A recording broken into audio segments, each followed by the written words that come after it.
ふわふわで癒し系なラッコですが、実は驚きの特徴を持っていますので3つご紹介します。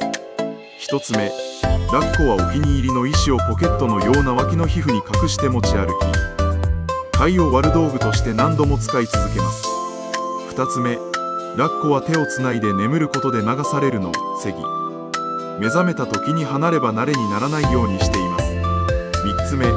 ラッコの毛は1平方センチあたり約10万本と地球上で最も密度が高く、冷たい海でも体温を保つ秘密になっています。